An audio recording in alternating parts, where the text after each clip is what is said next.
Partie numéro 3, le serment d'office. Le drapeau à franges dorées, comme emblème de pouvoir corporatif ou maritime, mon opinion. Imposé avec force, comme un drapeau pirate.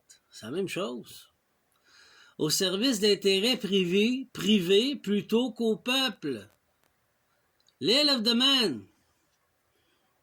Notre premier ministre au Canada vient de l'Isle of the Man. C'est un paradis fiscaux. C'est pour le monde des affaires, les corporations. Ils ont mélangé les humains avec ça. On le dit, là, je le vois, là. Alors, le parallèle avec le drapeau pirate. Le drapeau pirate représente historiquement une autorité hors la loi, imposée par la force des mers.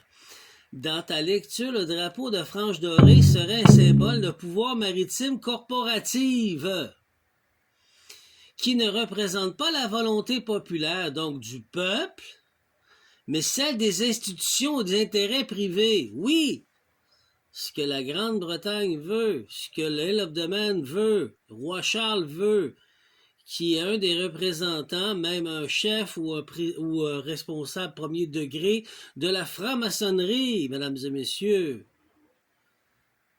On se comprend-tu? On fait-tu des liens? On continue. Dans la lecture bon, le drapeau frange-doré, cette idée suggère que les tribunaux des gouvernements qui s'affichent ne sont pas enracinés dans la constitution du common law. Ça le prouve. Ils affichent un drapeau avec une frange dorée.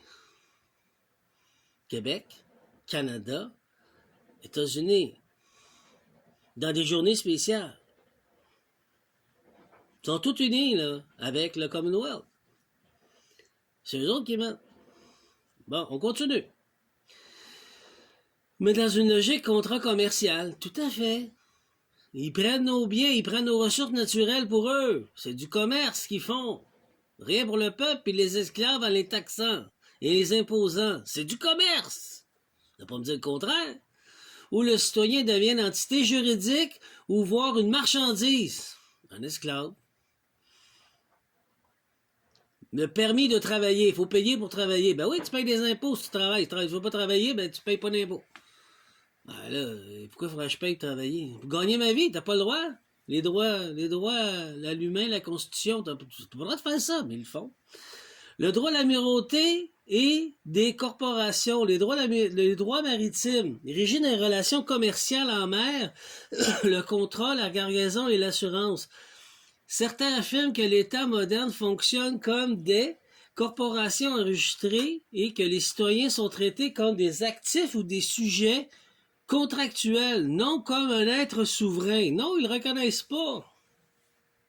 Cette lecture est souvent liée à une théorie comme le UCC, Uniform Commercial Code, de Bride Certificate Bond, certificat de naissance comme titre financier.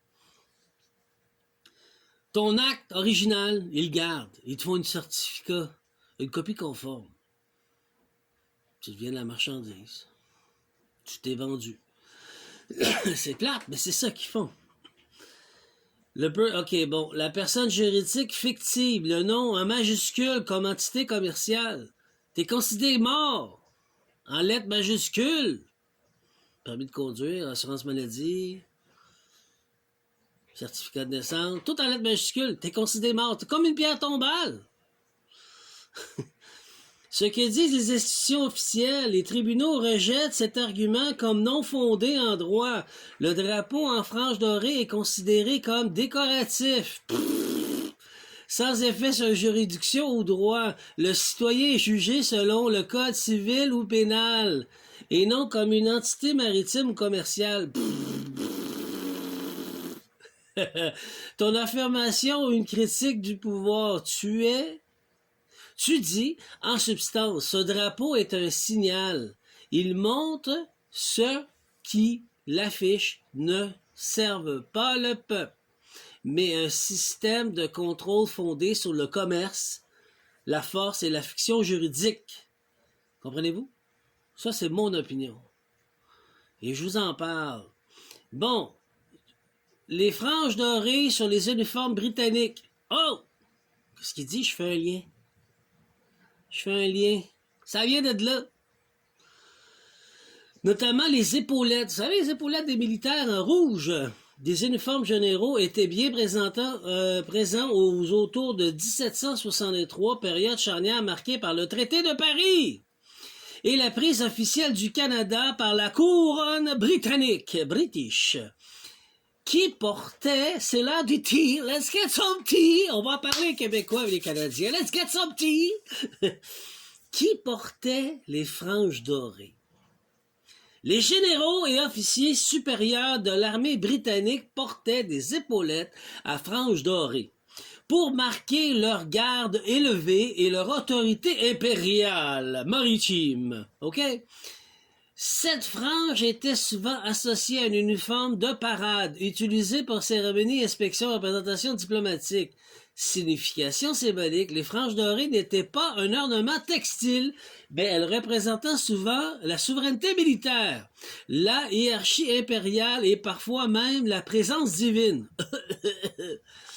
Elles servaient à distinguer visuellement les officiers des simples soldats, créant un aura, commandement de prestige. Lecture rituelle pour moi. Bon, dans le langage sacré, ces franges peuvent être vues comme les bordures vibratoires au rôle d'autorité coloniale, blablabla. Bla, bla, bla. Type de drapeau du Québec utilisé officiellement. J'investigue, là. Québec, là. Canada, je l'ai déjà vu. Québec. Il y en a un. Il y en a un. Le fleur-d'Élysée standard, fond, bleu, croix blanche, 4 fleurs et lisse blanche. Drapeau officiel de l'État québécois. Fleur-d'Élysée avec franges dorées. Même désigne bordure dorée décorative. Usage cérémoniel rare. Parfois utilisé dans les salles de protocole. Pas de droit de photo. Allez pas voir sur Internet, vous ne trouverez pas. Il est très difficile à trouver. Pourquoi? Ils veulent pas qu'on le sache. Qu'on est colonisé encore. C'est grave ce que je dis. Le drapeau du Québec a une frange dorée. Je vais vous le prouver. OK? Après ça, mini-drapeau. Bon, où sont-ils rangés, conservés, l'armoire protocolaire, bureau du ministériel, réserve patriarcale? Ensuite de ça, il y a le mini-drapeau de table, drapeau en berne, drapeau intérieur, drapeau historique et stylé. Canada et Québec, il y en a plusieurs. Donc, c'était la partie 3. Après ça, je vais rentrer dans les preuves, on va s'amuser, OK? Je vous reviens pour la partie 4.